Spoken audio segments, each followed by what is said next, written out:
In this video, I'm going to talk about why I think you should use debt until you die and why you should never buy a property for cash or sell a property once you've bought it. We're going to compare buying for cash to using a mortgage and what that does to your returns, plus the opportunity cost of using that cash all on one purchase. And then we're going to have a look at selling a property and the tax implications of that versus remortgaging and keeping your debt until you die, and why once you build up a head of steam with property and you've got 2 or 3 under your belt, you can start using those properties and playing them off against one another to create income, to create a pot of cash to use elsewhere, and generally create more options for you and your future self. Why are we discussing this then, or why are we? It's not we, it's just me, I guess. Why am I discussing this? Recently I've been getting quite a few questions from people saying, well, why, I've been thinking about just buying for cash. Why wouldn't I buy for cash? It seems to make more sense. Or I'd like to buy a property with a mortgage, but only to this value because that's the amount of cash I've got in the bank. And then, just in case something goes wrong, I can buy it for cash. These sorts of things. And I'd like to address that because I believe, yes, it may make us feel safe and secure buying for cash, knowing that we haven't got debt over us, because we're often taught debt is a bad thing. And debt can be bad if it's an unpaid credit card bill or car finance or something like that. But a mortgage is positive debt. And that is how many ultra wealthy people continue to become more wealthy, is by using debt or leverage, i.e. the bank's money, to go and buy 100% of an asset by only putting down 25 or 30% of the asset's value, aka the deposit. So what do the figures look like when it comes to buying with cash versus a mortgage?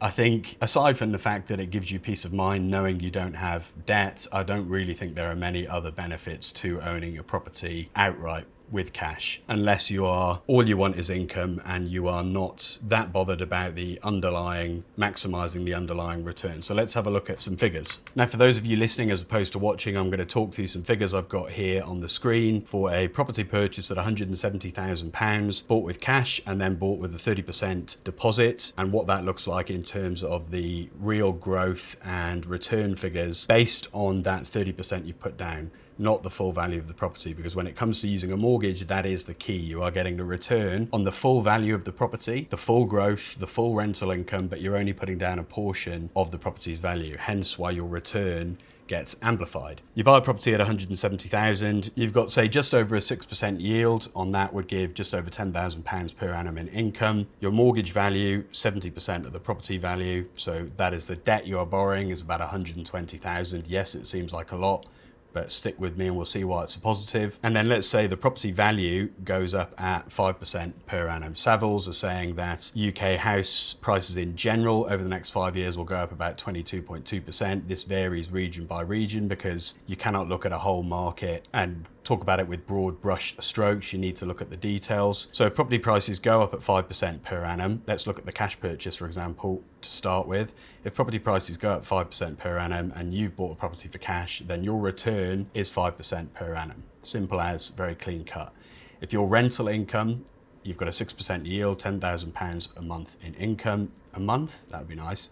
Per annum in income, that's a 6% yield. If you bought it for cash, you are getting a 6% return on your money. That's it. Very clear cut, very simple. Now, what does the story look like if we're using debt or a mortgage? The key here now is to look at the growth in property prices and the income from the property each year as a percentage of the amount of money you've actually put down. So rather than looking at them as a percentage of the whole property value, which is £170,000, we're looking at it as a percentage of the deposit, which is about £50,000 in this instance. Let's look at the income then. It's £10,000 per annum in income. You put down £50,000 as your deposit.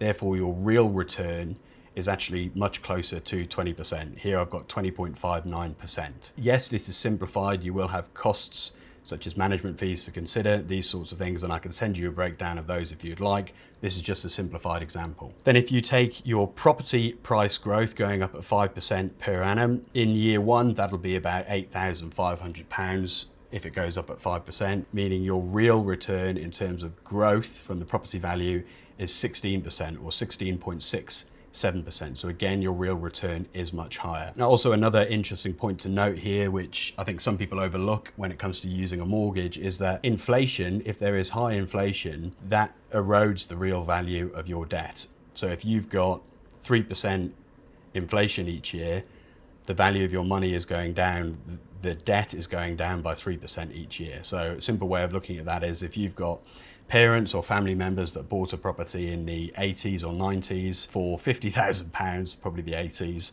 and they got a £30,000 mortgage on it, that was a lot of money back then. Now that is not the same amount of money in terms of real purchasing power. So not only is your real return much higher, your property is going up in value, beating inflation, the actual debt is coming down in value. From a numbers perspective then, that is why I think buying with a mortgage is always a much better pure investment decision to make. In addition to that then, if you're looking at what economists like to call the opportunity cost of that money, if you are putting all of your money into property to buy for cash, you then have the opportunity cost or the lost opportunities of what you could have done with that cash if you bought with a mortgage, for example. So same example, your £170,000 property, you buy that for cash, that's £170,000 in one property. If you bought that with a mortgage, your £50,000 deposit plus fees, say £60,000, you've still got £110,000 that you can go and do other things with, buy more property, invest in stocks and shares, keep a cash buffer, sit ready for a good opportunity, all of these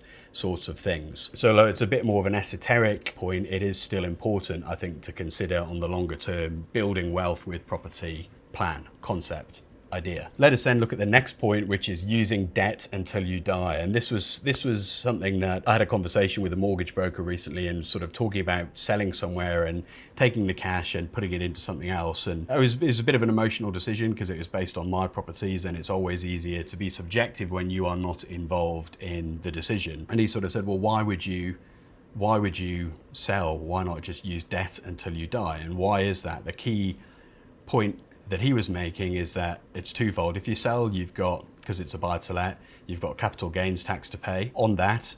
Whereas if you were to remortgage and you pull cash out, that is tax-free cash. And if you ensure that the mortgage is going to be covered by the rental income, it's not going to cost you anything. So it's tax-free cash, and then you still own a property that, depending on your timelines, you could do the same with again further down the line, i.e. remortgage and pull more cash out. So if we use that same example, £170,000 property, if in 15 years I decide to sell it, so if we take that same example of £170,000 property, in 15 years at 5% growth, that's going to be valued at £353,000. Now, if I was to sell that, as you can see or hear if you're not watching, I'd have £180,000 gain, which would mean I've got to pay capital gains tax on that at 18 to 24%. So at 24%, that's £43,200 in tax I've got to pay on that property to access that cash, which is a fair chunk of that £180,000 gain. Now, over those 15 years, that same growth would have led to equity in the property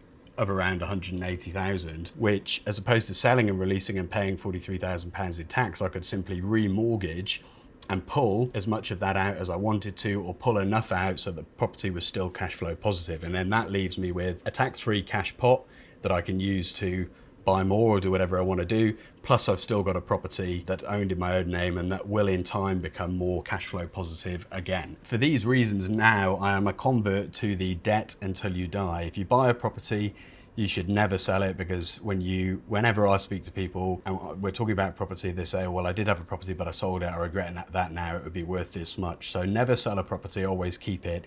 If you need the cash or you want more cash, remortgage the property and use good debt to increase your returns, to pay less tax, and to keep your opportunity cost or costs low or open, however that would work. If you like numbers and spreadsheets and you'd like to see a visual representation of that and have something that you could put your own figures into based on your property or your plans, let me know and get in touch with the link below and I'll send you a copy of the spreadsheet I use.